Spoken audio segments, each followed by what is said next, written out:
Constitution class today. We are doing, and as I as I add the War Hamster, we're doing sections 3 through 6, Article 1, sections 3 through 6, legislative processes. So if you guys want to skip ahead, we're jumping in at about 2:47 Pacific time. If you want to jump ahead about 15 minutes, that's when the class is going to start. So we're just here just kind of If you want to skip the pregame show. Yeah, just getting everything going. What's going on there, Mr. Hamster? Oh, I'm just working really hard. I've got both of my projects are launching at the same time, so there's not enough of me to go around. But we shall survive. Indeed. I am going to snack a little bit because I haven't eaten anything all day before class start. I'm having my 000 000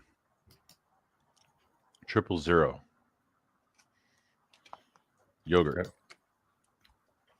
You know, I had that really good copy of the Constitution I was sharing the last few weeks, but I'm trying to do this podcast off my Mac on Firefox, and it looks like it's working. Mm-hmm.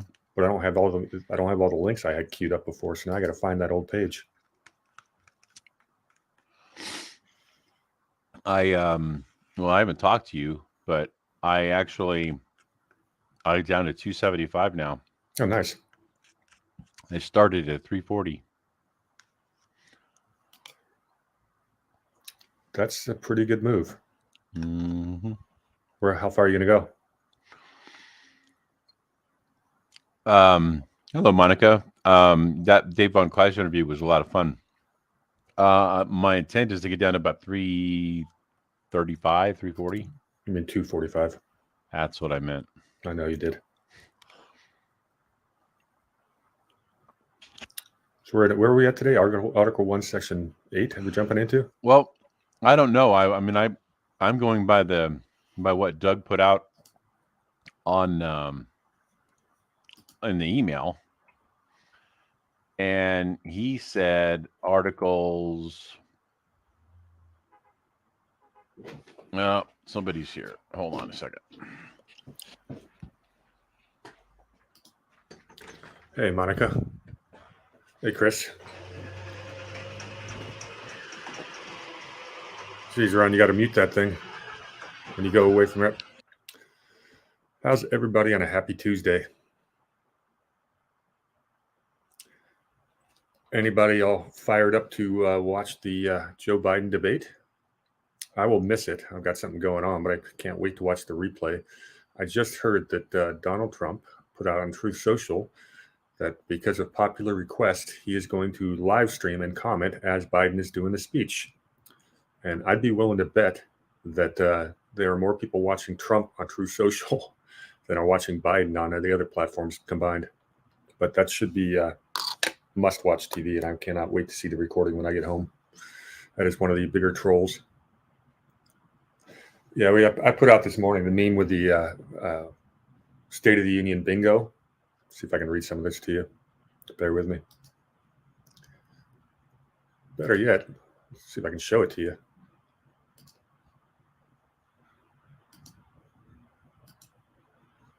All right, I can do this. Modern technology. Sorry about that. It's all right. I'm about to screen share with State of the Union bingo. Zoom in a bit. And go over here to screen share.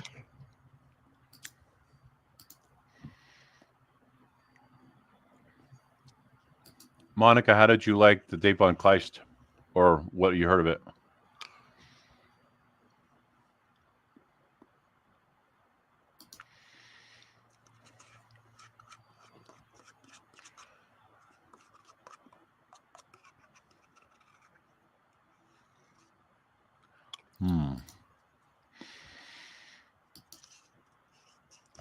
I actually went and hiked Mount Rubidoux this morning.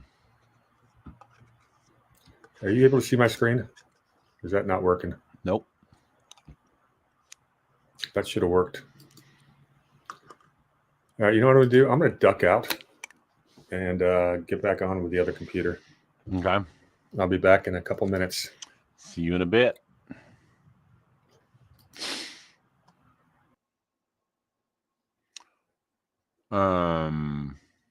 Let's see. Trump's live analysis. Oh, okay. On RSBN.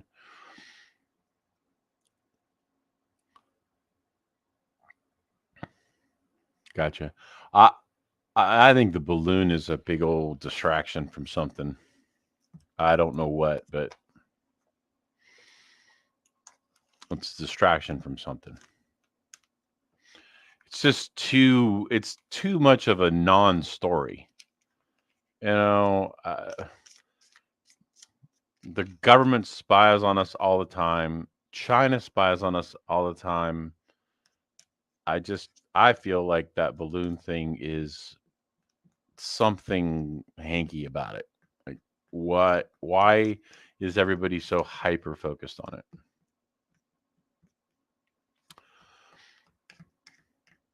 His song was good, Monica.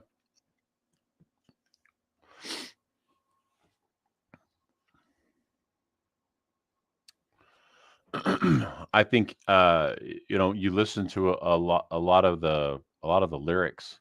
It's a lot of lyrics that he did in some of his music is really very gifted.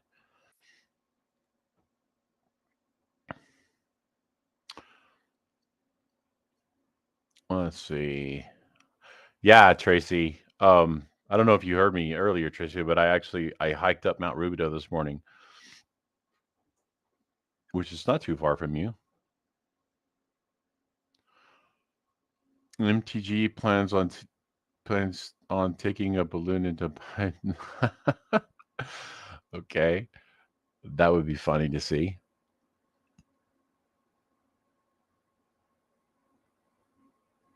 Yeah. It was beautiful this morning. It was a little windy, but it was a nice walk. My knees bugging me a little bit right now because of it. I went up the backside where it's dirt as opposed to using the entire trail that was that's paved.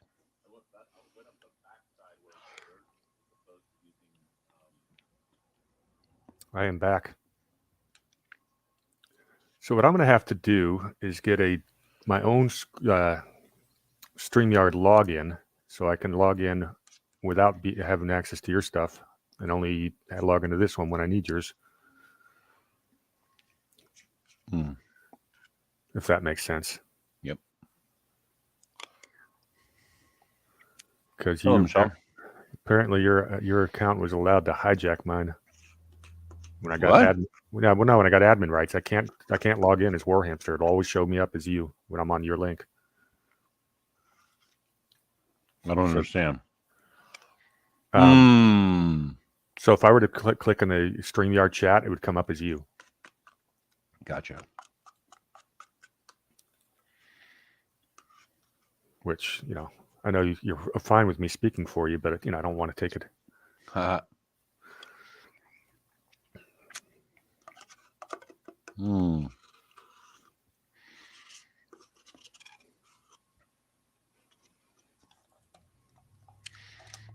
Yeah. Here, Nice. I'll be right back. I'm going to show you something. While you're doing that, I'm going to see if I can track down the bingo.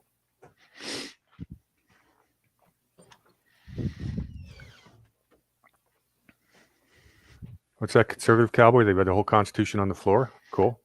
Come here, buddy. Did everyone know what the Second and Fifth Amendment was? Or is it brand new to some of them? Still laughing about that one.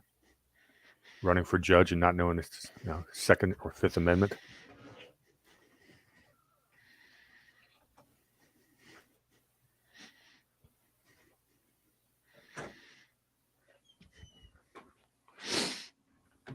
All right.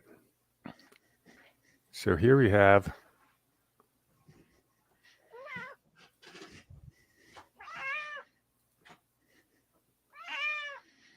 hello, cat. All right, you guys see this bingo card now? She's a purebred Bengal. It's okay, baby. So what do we have here? Joe Biden bingo for State of the Union. Thinly veiled attack on mansion and cinema. Where's some of the good ones? The middle one, the free one, is a dementia moment. Well, that's kind of a free space because the question is you should probably have to get 10 of those. Brags about COVID response. Mentions the need for unity or unite, like 2 minutes after yelling about MAGA Republicans. Preemptively blames bad economy on Russia sanctions. Sanctinos. Whoever wrote this can't spell. Mentions variation of struggle for democracy. That's pretty good ones. I saw a couple versions of this going around. So I still haven't really settled on a name for her yet, but she has a ton of personality. She's a loud one too. Yeah. When did you get this one? About a week ago. Did she just show up or? No, I went and got her. So you don't find Bengals just don't show up. They're too expensive. What's a cat like that cost? Normally, $1,000 to $2,000. Let me guess, you got a deal. I did. How would I ever guess that? Yeah, but she has an absolute. She's got such an awesome personality, and she is a talker, which I love. Oh, Bubby, it's okay. Well, time to start betting on Doug. I got my 302. Well, I'm gonna go put her back in there. If I leave her in here, she'll start to cry. All right. Well, I'll keep an eye out for Doug. It's funny. Last week, when Ron wasn't here, I wasn't watching the StreamYard, and Doug was sitting there for 2 minutes. So I actually ended up winning the bet because I was blind. Oh, baby. It's okay. What else is going on in this wonderful world today? Nothing. Everybody's like wondering about the balloon, and to me, I'm like, I think the balloon is a huge distraction from something. It's sure a balloon. That balloon is absolutely meaningless. But they did try to cover it up. They knew about it for 8 days before they told us. Yeah, but whatever. Well, I still think it's that's what they tell us. I still question it. It's like I'm something hanky about that whole story just doesn't add up. Well, if you want to know if they're trying to hide something, the news story last Wednesday was James O'Keefe and Project Veritas was testing in front of Congress, and that's when everyone started talking about the balloon. But Project Veritas laid a bit of an egg in their testimony, so that may have been a good thing after all. Hey, Doug. Hello. What do you mean they laid an egg? There's a bit of a feud going on between George Webb and James O'Keefe. James Webb thinks that they should have done more homework and realized that this guy Jordan actually worked at Boston Consulting Group and not Pfizer, and that's where the smoking gun is. And Boston Consulting Group just probably totally coincidentally was also their CEO was the chairman of the group, one of the two groups that sponsored Hamilton 68. So there may be, and James O'Keefe didn't want to hear the evidence, and they kind of got into a little bit of a tiff online.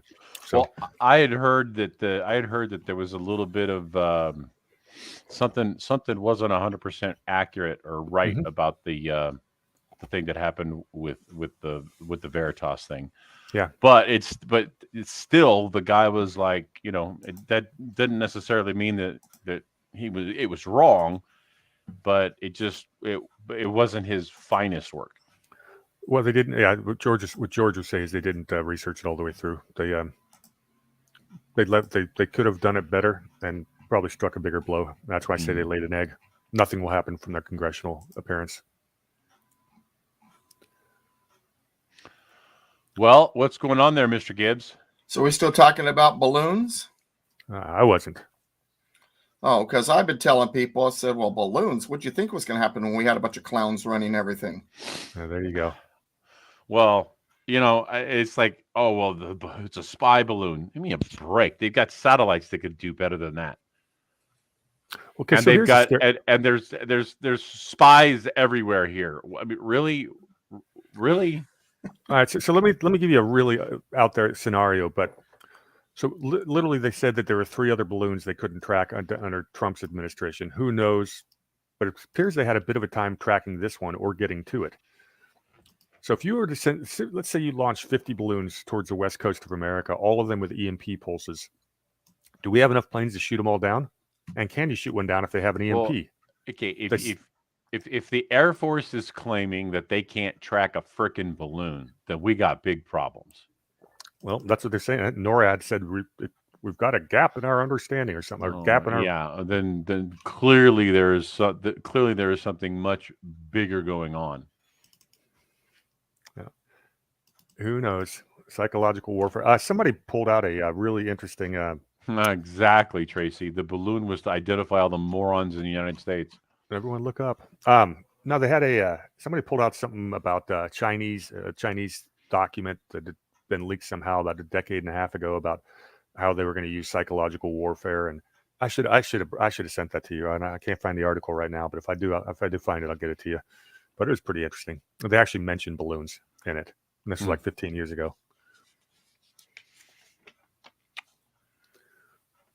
Well, Doug. Right. Chapter 7 asked Tracy if she's ahead of us a little bit, but not by a lot.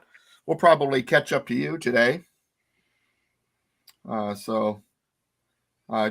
Glad you're reading the Basic Constitution, Tracy. For those of you who are not aware, the Basic Constitution is my book. That is a book version of all the handouts. I am actually working on updating that and bringing it to using more modern examples and things like that, and making it more textbook style. Probably by the end of the year, that'll be ready. So I'd say watch for it January 2024. But the Basic Constitution, that's the white book with a little square picture of the Constitution on it, would be the right book, which is Tracy's going through. So very good. Hello, Mr. Brady. Howdy.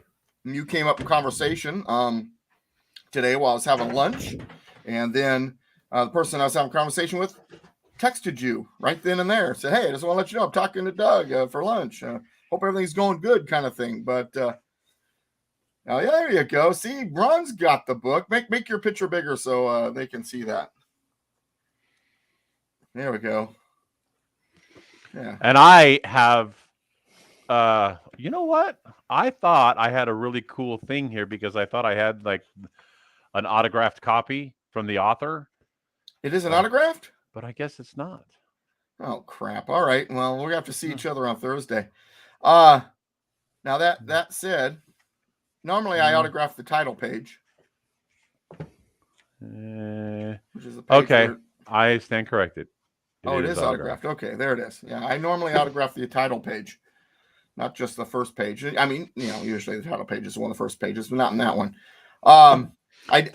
So real quick. So I was having problems with my camera. I was going to take my computer to Mr. Ron on Thursday because that's when I'm in his neck of the woods. But I had Alan Myers with me, and nice. So I really couldn't get up there earlier, and I had to get out of there lickety split. Like, that's okay. I'll take my computer later. And then a couple of days ago, the camera just started working. How strange is that? Yeah. Now, I turn on and off this computer probably 3 or 4 times a week.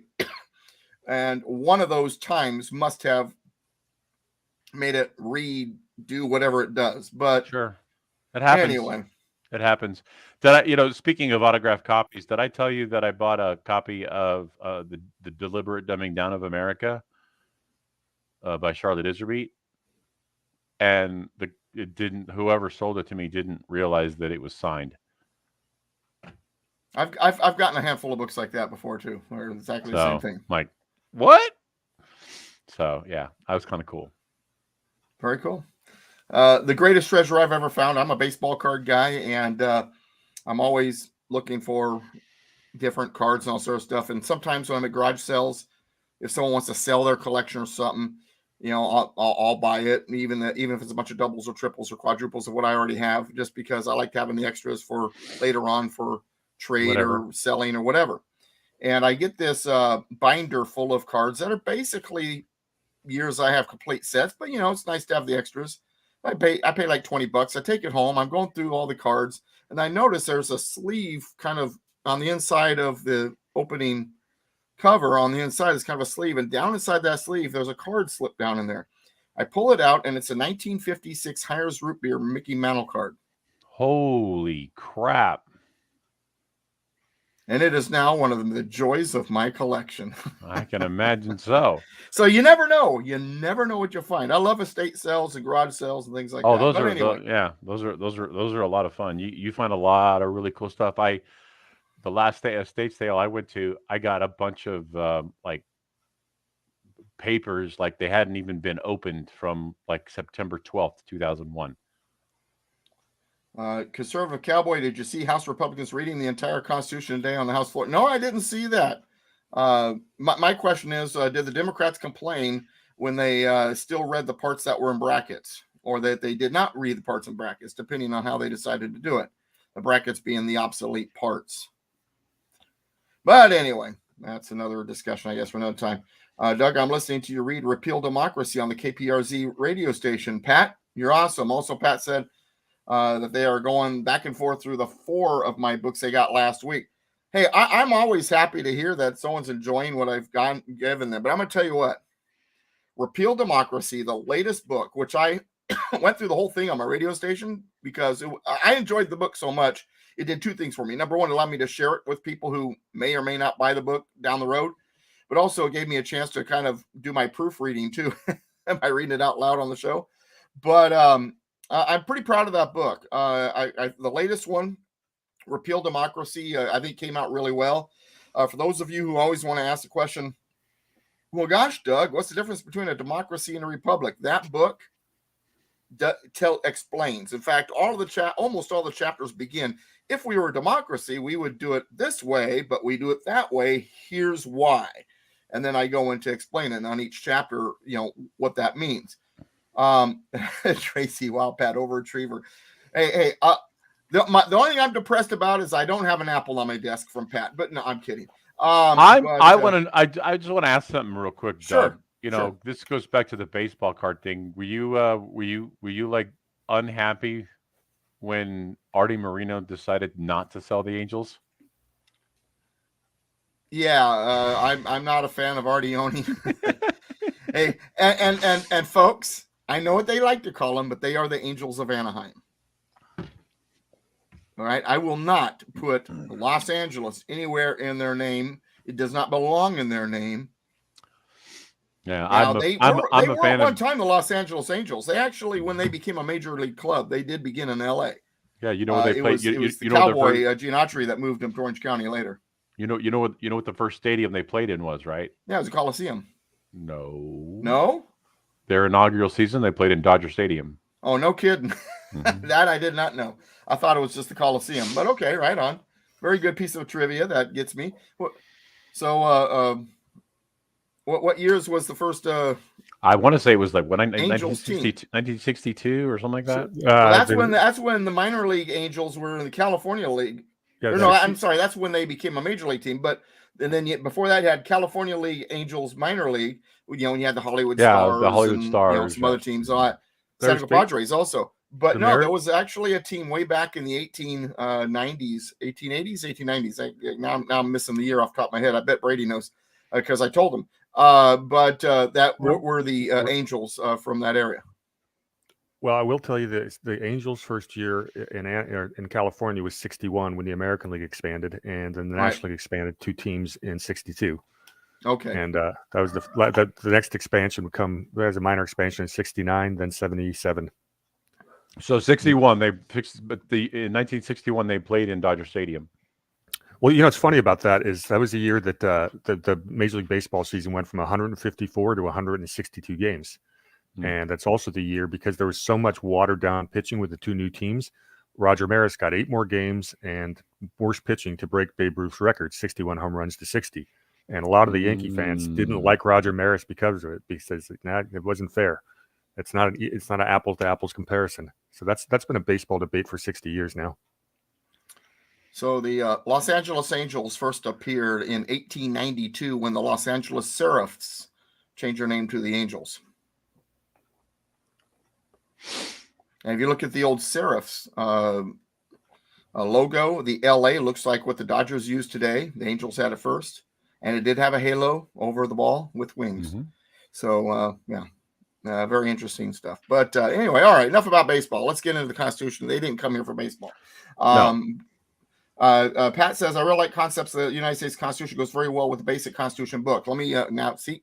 Pat, I appreciate you, but now I got to tell you the quick story. So I wrote 25 Myths of the Constitution first.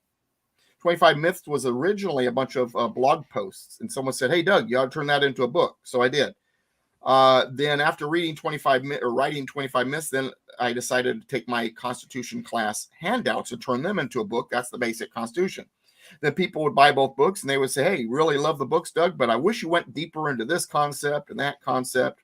And that's where concepts came from, as I went deeper into the concepts that I had not gone as deep into that people wanted in those first 2 books. And then my book on abortion was the 4th one, Silenced Screams in a Virtuous Society. And then from there, it's kind of grown, and I've become a better writer and all that. That said, Basic Constitution, like I said, is getting an update probably by the end of the year. And so what I plan to do, so keep your white copy book, because I am going to discontinue the printing of that book once the update comes out, which means there will be only limited copies of that first book. So there you go. All right. Where are we at today? Well, first of all, we're right here. I wondered. This shirt. I normally wear a collar, but I had to wear this shirt for this show today. No. Well, ATF is under a lot of pressure right now. Oh yeah. All right. On the in our Constitution, we are on Article 1, Section 3, about halfway through it, at the part that begins the Vice President. See that paragraph? There you go. So the Vice President of the United, and real quick, I love talking about the Vice President. I wonder why. Oh, that's right. I'm a part of a lawsuit against the Vice President of the United States. That thing was filed before she received that title. She's ineligible. The last sentence of the 12th Amendment says that the Vice President has to meet the same eligibility requirements as the President, natural-born citizen included, and both of her parents were here on student visas when she was born. In fact, she's not only not a natural-born citizen, I'm not even sure she's a citizen. Matter of fact, I know she's not a citizen. So I not only want to remove from the vice presidency, I want her exported. Well, yeah, that too. Deported to Jamaica. Exported. Yeah. Well, I could say something else, but I'm going to be good because I know where this show winds up. So what it says in the Constitution, and this is specifically about the Constitution, this program. Thanks for, I enjoyed the stuff about baseball. I appreciate the interest in baseball. I'm a baseball kind of guy. I love baseball. I used to know my baseball trivia better than I do now. I've forgotten a lot of it. Twice in my life, I have come across people know more about baseball than me.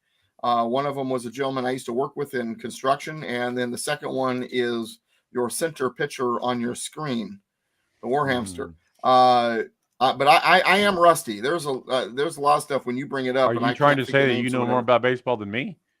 War hamster knows more about baseball than both of us combined. Oh, that's true. I don't know if I'm going to take both combined. You guys are pretty top there. I don't think I could beat you combined. But that's a compliment. That's a compliment because yeah. You guys love the game, and you've spent your time. And you're both good at trivia, so I would never take that bet. Yeah, I was watching. I was watching when I was having lunch today. On one of the televisions was the Major League Baseball channel, and they were talking about some of the transactions going on. I still watch the game. Yes, I know everybody's mad at professional sports, blah blah blah blah. But be honest with you, I still love the game, and I like the way Ron put it one time. On the field is still pure. It's still the game. No matter what they think, what they believe, it's still the game on the field, and that's what I love. I love the game. And so, Ron, thank you for equipping me with that a thought in my head so I can use it also as a reason for still watching the game when people give me hell. All right. Indeed. Is it still the game when they start extra innings with man on second base? I don't necessarily like that rule, but during the season, it's just it's no different than doing a shootout in hockey after a 3-minute overtime or a 5-minute overtime. I'm okay with it because it shortens it. It makes it a little bit more exciting. Yeah, I don't like it. Nah, I'm a purist. I'm a baseball purist. And to be honest with you, even though I'm an American League fan and I defend the designated hitter for the sake of being an American League fan, I will admit that the designated hitter kills the strategy with the pitcher batting and the pure game. You are right, Brady. You should not have a designated hitter, but I have to defend it since my favorite team is an American League team. All right. It's personal with me. Yeah. Okay. So the Vice President of the United States shall be President of the Senate, but shall have no vote unless they be equally divided. Now, we've seen that in recent years, right? Where, we've got a tie in the Senate, so the Vice President comes in and casts a vote. But it doesn't just say that the Vice President is the deciding vote when there's a tie. The first words are, the Vice President of the United States shall be President of the Senate. What does that mean? What does that entail? Now, if you were to talk to the average person out there, maybe even not so average people, one of the things that we realize is that most people think that the vice president is one of the most worthless, useless jobs on the face of the earth. What does the vice president really do? Aside from, wait for the president to either die or no longer be in office. Cackler in chief. Cackler in chief. There you go. Well, early on, the Vice President of the United States, as President of the Senate, that was the voice of the executive branch in the Senate. That way, each piece of legislation, as it works its way through the system, had three voices, really, three ways of looking at it. Stop right there. We have a dissimilar Congress, right? We have two houses different from each other. Originally, House Representatives voted in democratically by the people, as it is today. The U.S. Senate appointed by the state legislatures, not based on population, but based on 2 per state. But so you've got the voice of the people in one house, the voice of the states, which tended to be the voice of the rural areas and farmers and things like that. And the House tends to be the voice of the cities. But then there's a third voice thrown in, the voice of the executive branch, with the president of the Senate being the Vice President of the United States. The executive branch has their person in there as well, so that person can, in every session, lead the debate or swing the gavel and give the executive branch's opinion as well. Only able to vote if there's a tie. The idea here is 2 things. Number one, well, you've heard the saying, 2 heads are better than 1. That doesn't mean 2 of the exact same head, right? It's 2 different ways of looking at things are better than 1. In other words, it's like if I was God help us, an engineer, and I had whatever, blueprint or whatever it was I had in front of me, and I'm, something's wrong with the calculations or the formula or something like that, and I can't figure something out, and I've checked this and I've checked that. So I call over, my fellow engineer, hey, hamster man, come here, take a look at this. And he comes over and he takes a look, and he's like, well, I can see your error right now. It's right there. It's obvious. Because I wrote it, it's like, even as a writer, you don't proofread your own work very well. Why? Because you know what it's supposed to say, so that's what you see, regardless of whether or not it actually says that. So you bring in another person to look at it. So Ron might look at my book and say, well, this is crap. I don't even understand that sentence. Really? Oh, now I see it. Okay, right? 2 heads are better than 1. And the reason why 2 heads are better than 1 is those heads are different from each other, different ways of looking at things. You're going to get a better product. You're going to get a more thorough look at something if you've got a dissimilar way of looking at it from different directions by different people or bodies. So we have two bodies, legislative bodies, who are looking at the pieces of legislation from a different point of view. And then on top of that, just to make things even more fun, you've got the vice president as the president of the United States also saying, well, wait a second, here's what I see from the federal government's point of view. I know you people want it for this and you states think it's okay because of that, but the federal government's point of view says this. Now, that puts an extra perspective into the debate. Once again, that person's perspective is only a perspective. It does not influence or affect it unless they decide it will. And the vote does not matter from that person because they don't have a vote unless there's a tie. But that extra perspective is there just in case. It's a good thing. The more perspectives, the more different ways of looking at things, the better. That was the purpose. Our vice presidents of the United States in the beginning were very active. I'll tell you one who was super active, George Clinton. George Clinton was the vice president under James Madison. And when the Bank of the United States Charter went to the Senate, George Clinton, as president of the Senate, was the leading voice to say this thing needs to expire and not be renewed. And he influenced the Senate in such a way they voted against the renewal of that charter. That's what a vice president is supposed to do as president of the Senate. I can't think of any vice president in the last 150 years, aside from maybe a couple momentarily, like Calvin Coolidge, that were very effective as president of the Senate. The president of the Senate now almost feels like it only happens when there's a tie. Otherwise, the vice president is just the president's gopher and voice sometimes with other countries. We have had a recent vice president who wasn't the president's gopher, but who was extremely active. We've had a couple actually that I can think of. One of them would have been George H.W. Bush, and the other one would have been Dick Cheney. Yeah, but they weren't. But they weren't active the way they were supposed to be in the Senate. They were active in other things. I'll give you that. I get you. I agree with you. But what I'm referring to specifically is to be active as the voice of the executive branch in the U.S. Senate. And we don't see that anymore. But anyway, so when it says the vice president of the United States shall be president of the Senate, that's what that means. That's what was intended. That's how it was.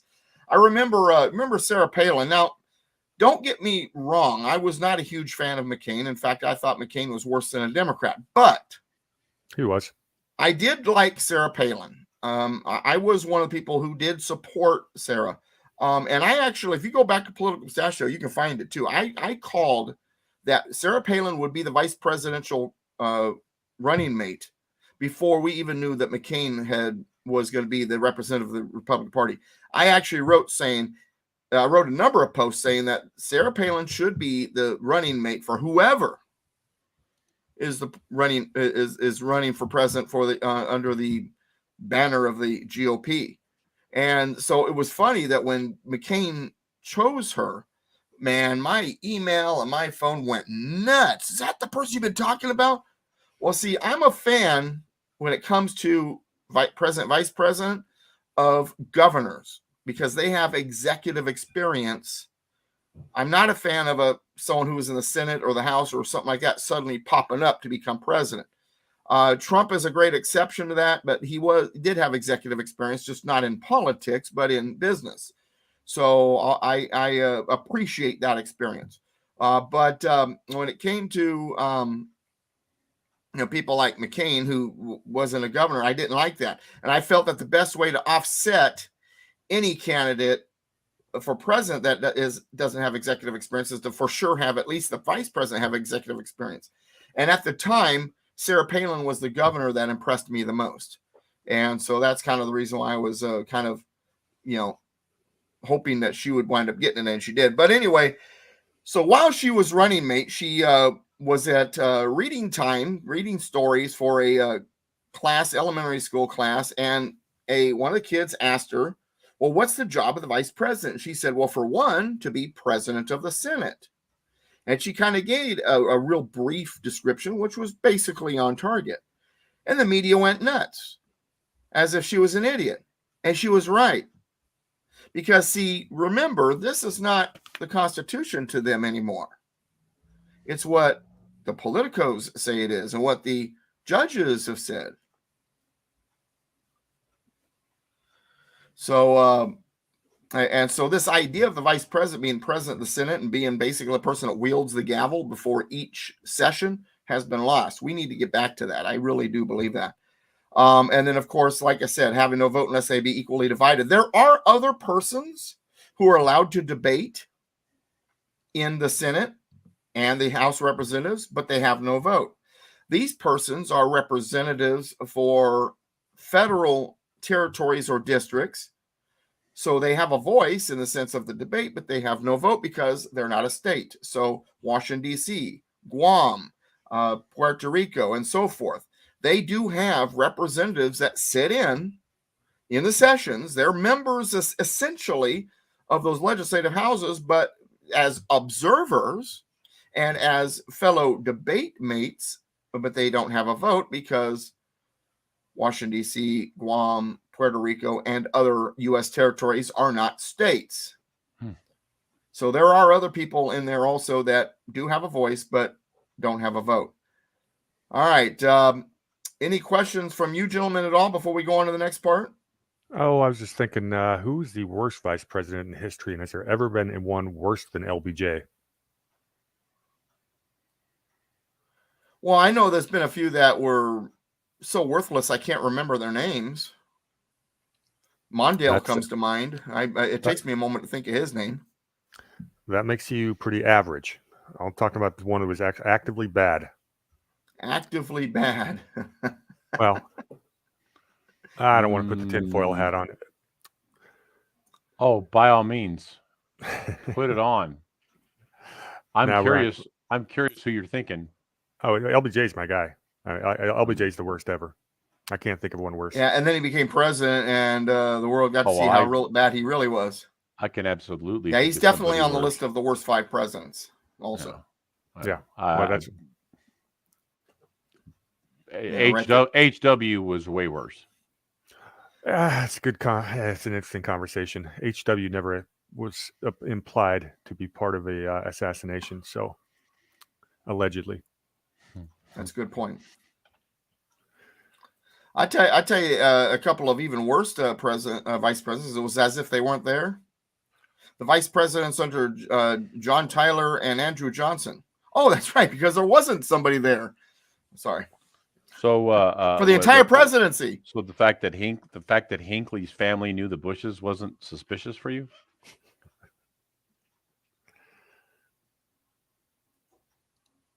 I've not heard that before. Yeah, one of the Bush brothers, I forget which one, who helped me out, Ron, but he was working out of Colorado, had in the savings and loan scandal. Turned out Bush and the Hinckley family were involved in one of the co-owners of one of the big SNLs that went down in Colorado. And yeah. That is an interesting connection. I had not heard that before. Interesting. How do we know these people don't vote on things? Asks Pat. Because the congressional record says so, and we trust the congressional record. And typically, congressional hearings are open to the public. Often, you can see them on C-SPAN. So there is a video record typically as well. And of course, I don't laugh too loud, but because we trust them that they don't vote. Yeah, don't laugh too loud at that one. Okay. Next paragraph. The Senate shall choose. Don't you like the way they spell choose? The Senate shall choose their other officers and also President pro tempore in the absence of the vice president, or when he shall exercise the office of the president of the United States. So that makes it look like, okay, there will be times where the vice president is absent as president of the Senate, but it's like, in the absence of the vice president. In other words, it's like, it's almost worded in such a way where we don't expect it to happen often, but it could happen. And I think that was kind of the feeling. Boy, has times changed.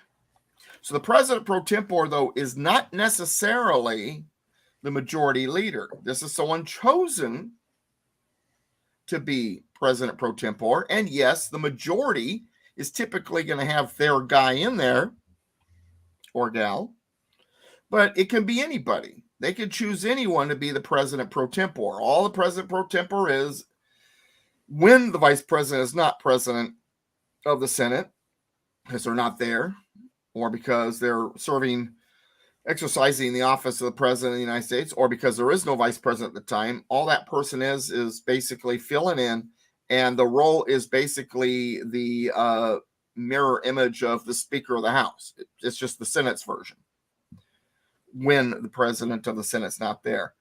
But once again, it can be anybody. It doesn't have to be the majority leader. And notice it doesn't have to be a member of the Senate. So, like with the Speaker of the House, the president pro tempore can, if they really wanted to. I don't think this has ever happened, though. I don't remember ever reading it happened, although there was talk with the Speaker, someone who's not holding office. Matt Gaetz, after all, for Speaker, did put Donald J. Trump up as a nominee at one point during the 15-vote cycle for McCarthy. Thought that was very interesting. Real quick on McCarthy. Okay. They put up fencing before the State of the Union tonight in front of around the Capitol again. Isn't that McCarthy's call? And if so, what the heck is he thinking? It's not totally his call typically, although he can have a hand in it. And it depends on the internal rules. I don't know what all the rules of Congress are of the different houses. Well, wasn't Nancy making the calls back in 2020? Yeah, but Nancy thought she was queen. That's different. Okay.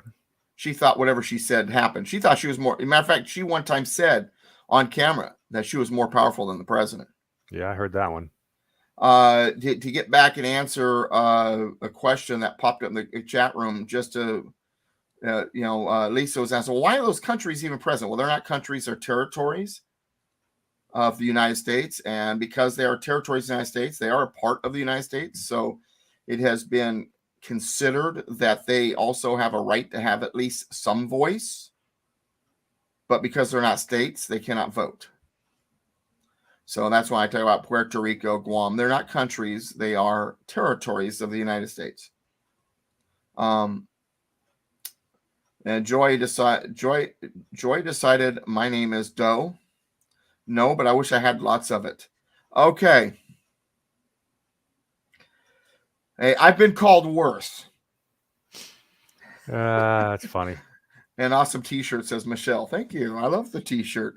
Yeah, and this is, usually, like I said, I usually wear collared shirts, but today I just felt like, well, and partly because I know that later on I'm gonna be walking through a Walmart, and I always like to wear things like this through Walmarts to watch heads explode. That's just me. All right. Yeah, I'm such a radical. All right, so let's continue. The Senate shall, okay, we didn't read this. Okay, the Senate shall have the sole power to try all impeachments. Remember, at the end of Article 1, Section 2, it says that the House of Representatives has the sole power of impeachment. Now here it says the Senate shall have the sole power to try all impeachments. Sole power, they're the only ones that can do it, first of all. So impeachment can only be brought by the House. They're the only ones that have that power. They have the sole power. The hearing for the impeachment does not have a jury, does not have a judge. It has a Senate with someone wielding the gavel, typically the president of the Senate, unless the person being impeached is the president, then it's the Chief Justice. We'll go over that in a second. So what is impeachment? Because people hear impeachment and think, going to Walmart, got to put on my pajamas to blend in. Sorry, chat room, you're funny. All right, so what does the word impeachment mean? Because most Americans, if you said, what does it mean to be impeached? And 90% of the people, I'm guessing 90%, but this is my thinking, because most people I've talked to, almost all of them say this, it means to be thrown out of office or kicked out of office or to get in trouble and kicked out of office. But everybody believes that the word impeachment means removal from office. The word impeachment does not mean removal from office. It means to indict or to charge.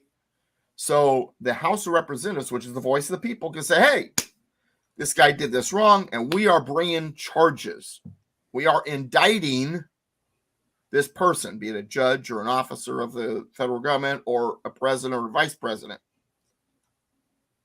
And so the charge is put forth, but once there's a charge, it's just like if you get arrested, right? Yeah, out in public, right? And you're charged with something. Then what follows? The rest of the due process elements. The due process elements then for you as a civilian would be then once charged, you're given notice. In other words, why you're being charged. And then after that, you have the opportunity to go to court with a jury trial. And you have the opportunity to present evidence, to have evidence presented against you and know what it is, to present a person's witnesses in your favor, to face the witnesses against you, and so on and so forth. The impeachment's supposed to, and I use the words supposed to, operate in the same manner, except rather than a jury and a judge, you have the Senate. The Senate is hearing the case. Now, that said, you're not removed from office unless you're convicted, which takes 2/3 of the members present in the Senate, as long as there's a quorum, at least more than half of them there. That's what it takes to convict. Now, I say, when I was explaining the elements of due process, and when there's an impeachment and there's a hearing with the Senate, it's supposed to operate in the same way. It seems to me the last couple impeachments, many elements of due process were denied to the defendant. Anybody want to comment on that? I got nothing. No, not really.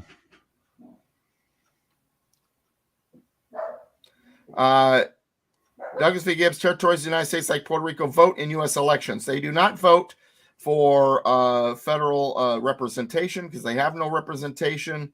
They are allowed to vote for the primary, but they do not vote for electors. Electors for president only comes from states.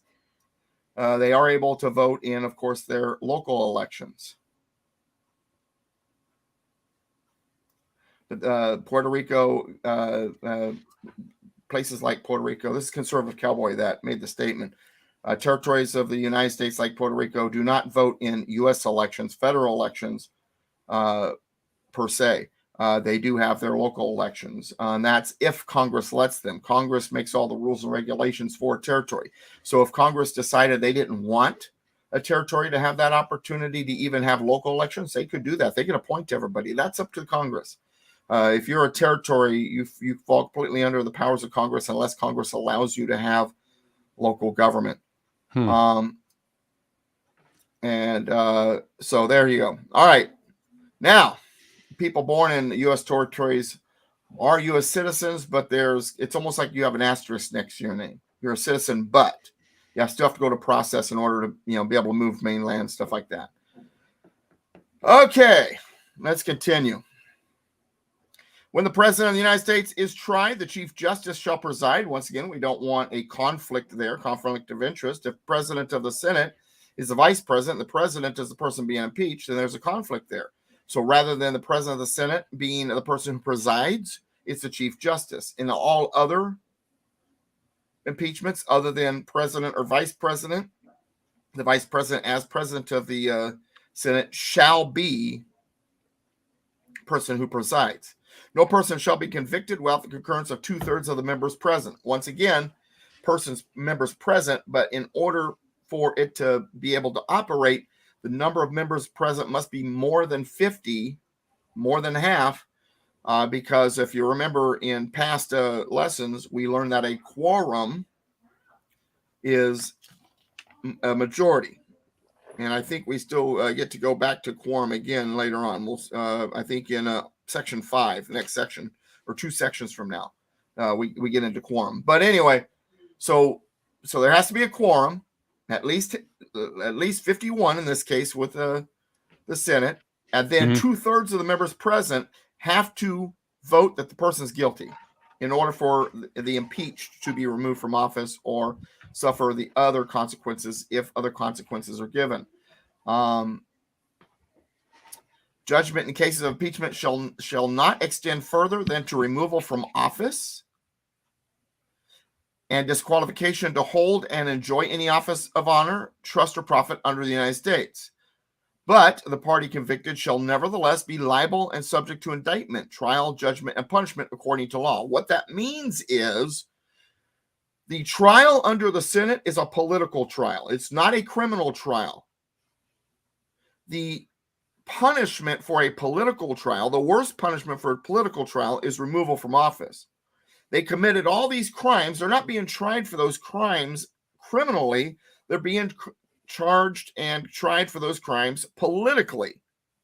So if they are guilty of those crimes politically and they are found to be guilty, then removal from office is the worst that can happen, and disqualification from ever holding office again.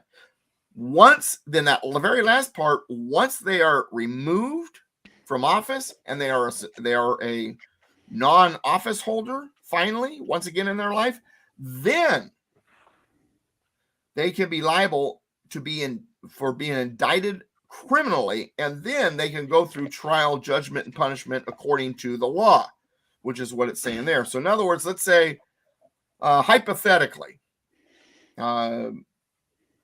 someday in the future, President so-and-so was believed to have committed this crime, that crime, and this crime, so they were impeached and removed from office. They do not then go to jail. It wasn't a criminal trial. Then they're removed from office. Once they're out on the sidewalk and they are a civilian again, then the criminal trial starts. And then if they are convicted and guilty, then they can wind up going to jail or something like that. Political trial, criminal trial, different animals.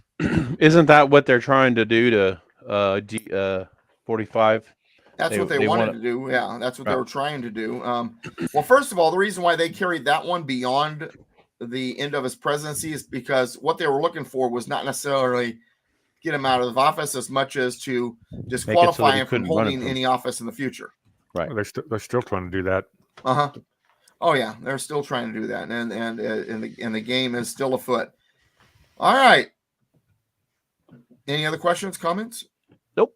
One of my favorite areas of the Constitution to talk about is coming up. So Section 4, Article 1, Section 4. The times, places, and manner of holding elections for senators and representatives shall be prescribed in each state by the legislature thereof. We have been told then that means that all federal elections are determined when it comes to how they are held by the state legislature.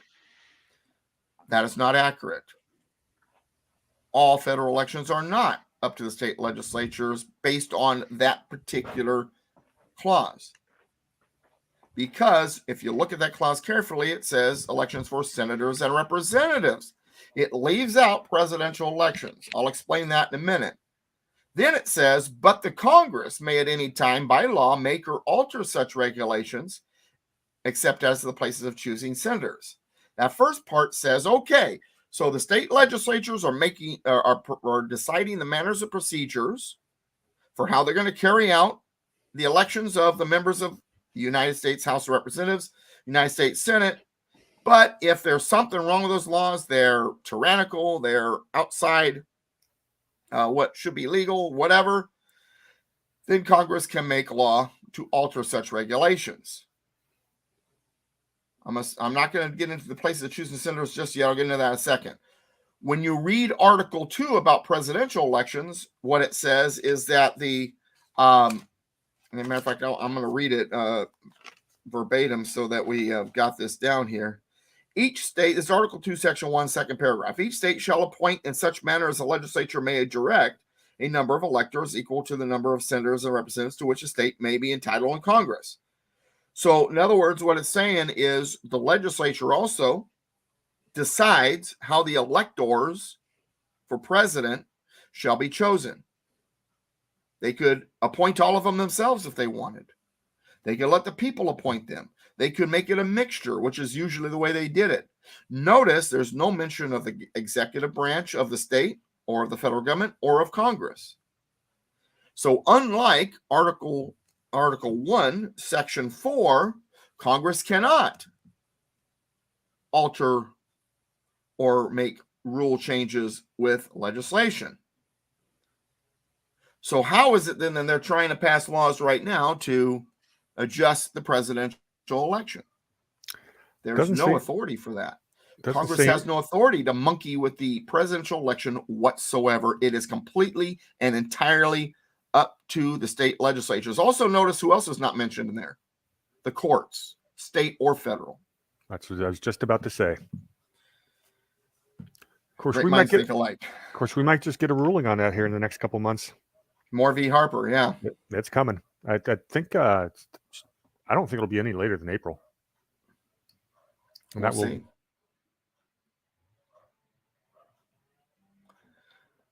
All right, now.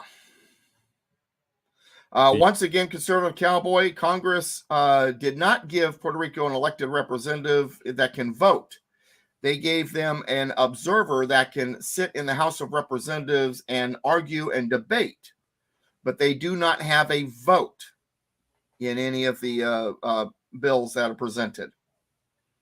They cannot stand on committee.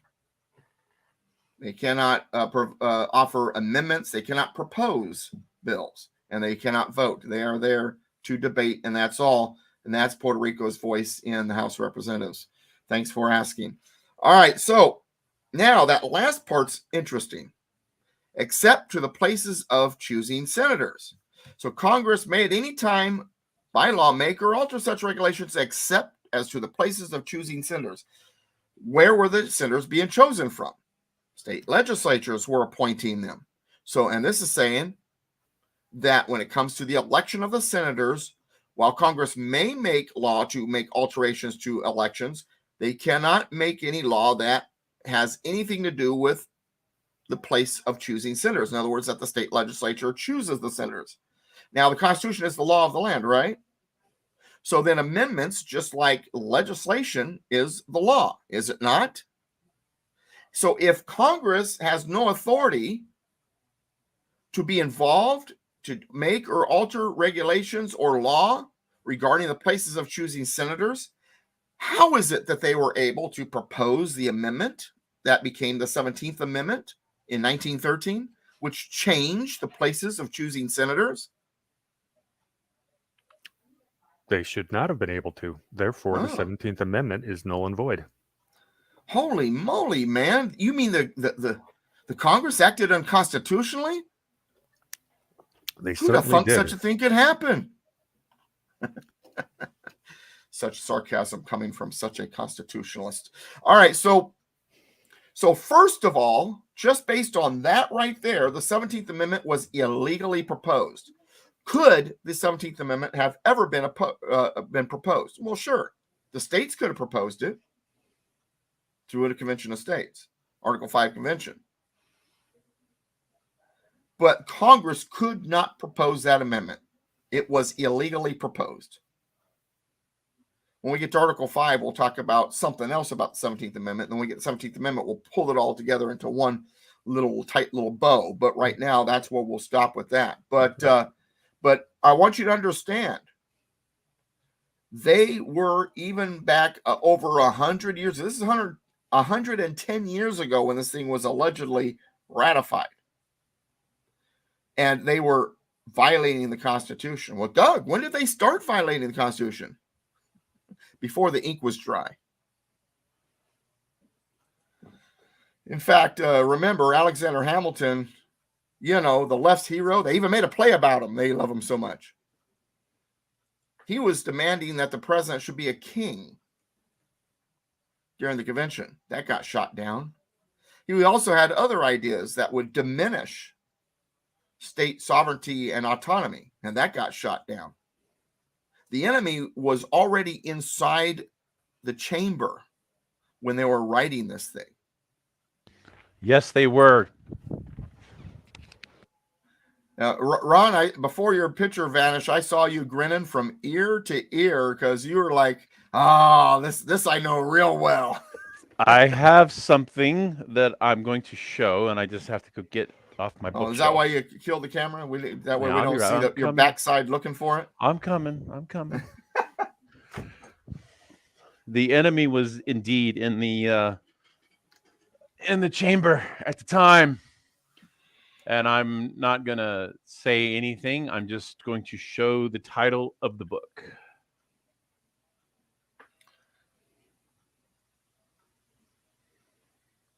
We can have a discussion about that. I am not in complete disagreement with you, but I don't know if I am in full agreement on every single Oh, aspect. it doesn't have to be everything. It just has to be. You see, it's like when you say that, well, the government did 9/11. No, the government didn't do 9/11. But there were segments of the government that were Right. involved, right, and there's segments of other groups that are a problem. I got you. Okay, so you might not be as far from me as we may think. Okay, yeah.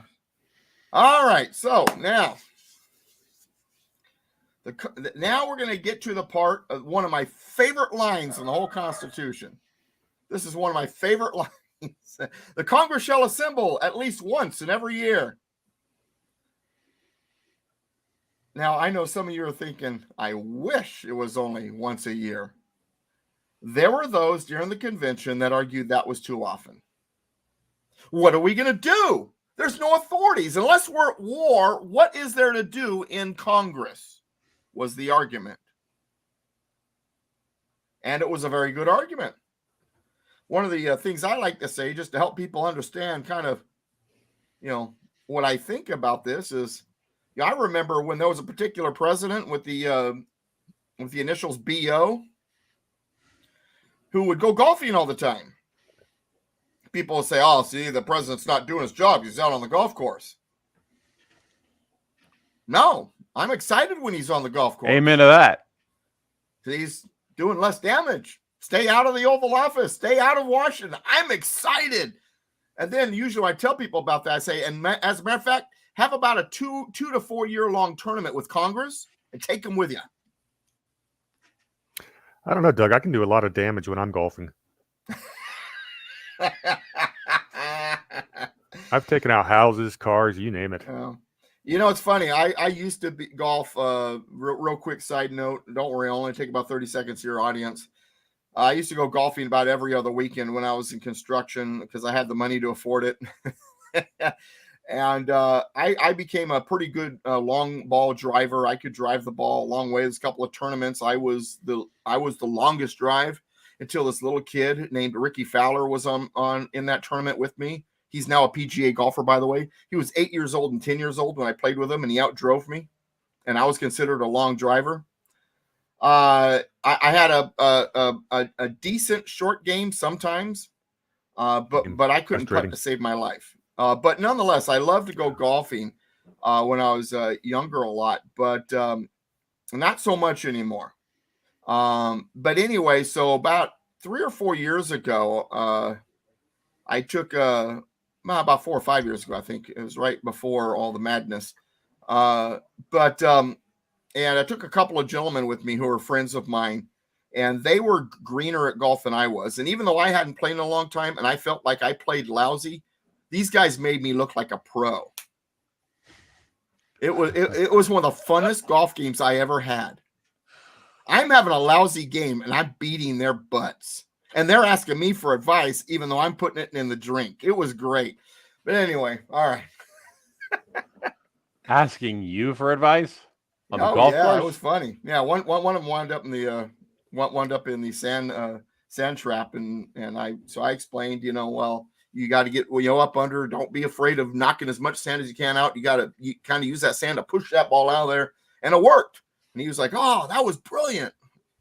Well, I've been playing for a long time, but I can't necessarily say that I'm the greatest either.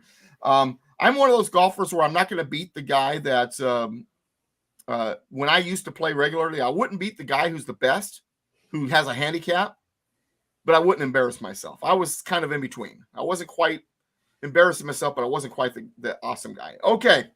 So I actually just along that vein, I grew up with a father who lived and breathed golf.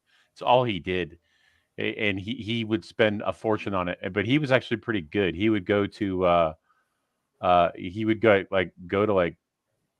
business tournament or like business things where they would like have a tournament, and he would always he'd win. Yeah, I would be in the top half, but I would never win. I was Yeah, better my- than I was better My than the dad average was golfer. But extremely competitive, which is probably yeah, where I now, got it now from. I've been golfing probably 4 or 5 times in the last, I don't know, 4 years, 5 years, because number one, because of all the insanity that was going on, and number two, just because I don't have the money or the time. But I would like to get back into it. All right, let's wrap this up. So Congress shall assemble at least once in every year, and such meeting shall be. You'll see brackets if you have a pocket constitution like I have, because this part has changed. So on the first Monday in December, so originally the lame duck session was about a month long. Boy, I wish. Then it went to March. Now it's in January, about 3 weeks before the president gets inaugurated. Unless they shall by law appoint a different day. There are times with the first Monday or in December or whatever it is today might fall on a day that they can't use for whatever reason. Then they can by law. And when they say by law, what does that mean? Both houses have to approve it, and it has to be signed by the president. Still the legal process for legislation. All right, so we're going to leave off on Article 1, Section 5, which is where we get into quorum and expelling members and things like that. So that'll be fun. And now, that said, I'm going to be out of town next week, but I'm going to make sure I still do this show. I'm going to do it with my phone, though, so I won't have the wonderful background. Won't be as wonderfully done as it is today with my camera finally working again. But I will make sure I still do it. This is the only one I'm going to make sure I do while I'm out of town. Now, Doug, why are you not going to be doing anything next week? No Constitution classes. I'm leaving Saturday night, and we're going to get back about Thursday night. Why are you not well, see, as much as I love you guys, I love my wife more, and she said Valentine's Day this year is mine. In fact, I want the whole week. And I said, like the good man I am, those, because everybody knows the mansable stuff, the last word and everything, dear. Right? Yes, dear. Or as I like to tell people, and I learned this from a friend of mine, but it definitely applies. I am the captain of my ship, and I know so because I asked the admiral, my wife, and she says it's okay. I knew a Navy guy like you, Ron, would appreciate that one. All right. You guys are awesome. I really enjoyed this time. Pat, enjoyed your comments. Of course, everybody's comments, and Tracy well, gosh, if I start naming names, I'll forget people, Joy and Chris and, Lucy and oh man, why am I blanking? Conservative Cowboy, all of these folks that are out there. And of course, those of you who aren't chatting or didn't watch it live and you're watching later, love you, appreciate you. Oh, and hi, Carrie. Carrie is from my class in Capistrano, which I'm getting ready to leave for. She watches this every week. And then every time I get to my class Capistrano, she says, I saw you today. And then she comes to the class there in Capistrano. So Carrie, hi to you too. All right. So all of you, I've enjoyed it. We'll be back next week as long as these gentlemen can do it. It will be by phone. I won't have the background, but I will be here and we will talk about this stuff. In fact, I'm going to make sure I pack my special pocket constitution for this class in my bag now so I don't forget. And so, gentlemen, thank you for the time. Where are you going? We're going to go up to our place in Oregon. Okay, so you are going to Oregon. Okay. Yeah, if for a while it looked like we might not because we're having vehicle issues. $2,300 later, I finished the car this morning. It's ready to That's $800 last month on that vehicle. My truck's going to take more, rear end assembly, stuff like that. But yeah, my vehicles decided to all go to pot all at once. But hey, Pat, thank you. Pat says, great class again. Thank you. Appreciate it. I'm always looking for funding just to pay for stuff. But when the vehicles go down, I don't know what to do except for whip out the credit card. And it's like my wife and I were laughing. We paid off that credit card last November. We were all excited. Now with all the vehicle problems and some oral surgery I had, the credit card's bigger than it was before the last time we paid it off. But such is life. I don't sweat this stuff because I know that number one, I'm just that kind of person. I don't sweat it. I don't worry, but it's also because I've got God in my corner. I put it in his hands. So as a Christian, I don't sweat it because I know he's got the reins. But I will say this, and I'll leave you guys with two things. Number one, Louis Gohmert, put it in God's hands does not mean leaning on the shovel and waiting for the hole to dig itself.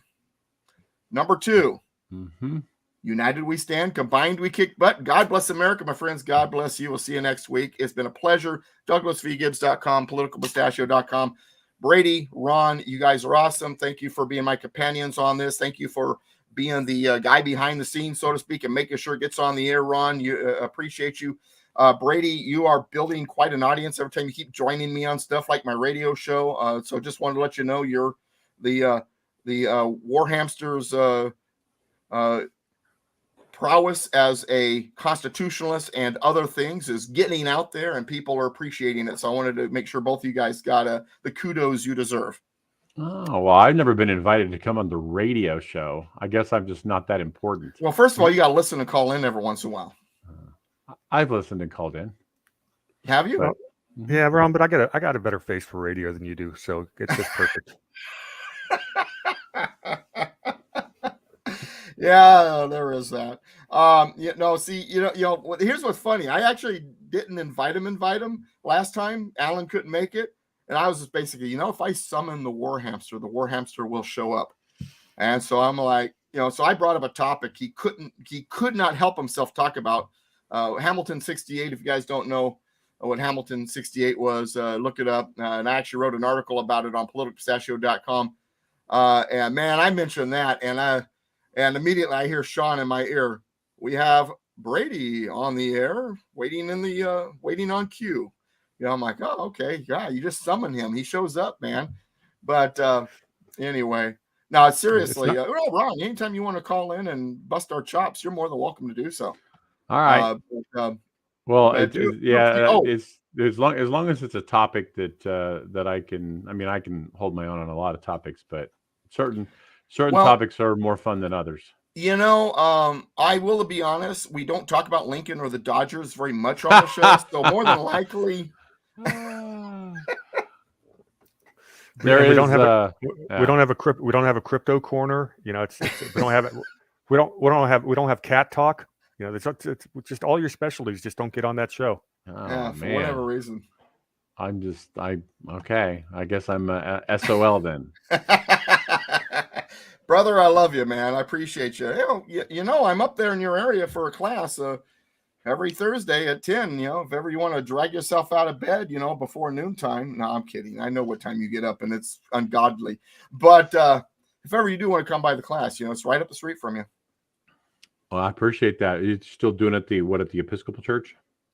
Presbyterian Church, yeah. Presbyterian, rather? Okay. Yeah, cool, the Presbys would be upset if you called them Episcopals, but that's okay. Episcopalian. All good. All right. That all said, once again, love you guys. I'm heading off to San Juan Capistrano, which is up and over the hill into Orange County. That group's a great group right now. We've got over 20 people showing up, and it's a fun group. You guys are always invited to participate in anything I do. Oh, real quick side note for those of you in Southern California only. Just today, I found out that I am going to be a speaker on Friday in Fallbrook because their speaker came down with a cold, and I was hey, can you do this at the last second kind of guy? So it begins at 10 o'clock on Friday, 10 o'clock Friday at the Mission Theater in Fallbrook, California. So if you're in San Diego County or Southern California, you want to see me speak, you want to meet me, you want to buy a couple books in person, the Fallbrook, California Mission Theater. It's Republican Women of Fallbrook, not a federated group. They're not a part of that federated group. They're an independent group at once again the Mission Theater in Fallbrook on Main Street in Fallbrook. 10 o'clock it starts, and I'll be the speaker, and I'm going to talk about subjects that I can't even talk about here because of certain platforms. Right. So would love to see you there if you're in Southern California. I've actually had people one time, a couple come out from Arizona to see me speak at something. I got a kick out of that. But come on out. Fallbrook, Friday. All right. I better get while the getting's good before I run out of time with getting over the hill. But gentlemen, once again, appreciate you. Audience, absolutely Appreciate Thanks. you too, Tracy, Pat, Joy, so on and so forth. Thank you, Chris, Conservative Cowboy. Yep. I appreciate all of you guys. Thank you for Thanks. spending the time with us. I'll see you next time. I'm out of here. Thanks, everybody. Cheers.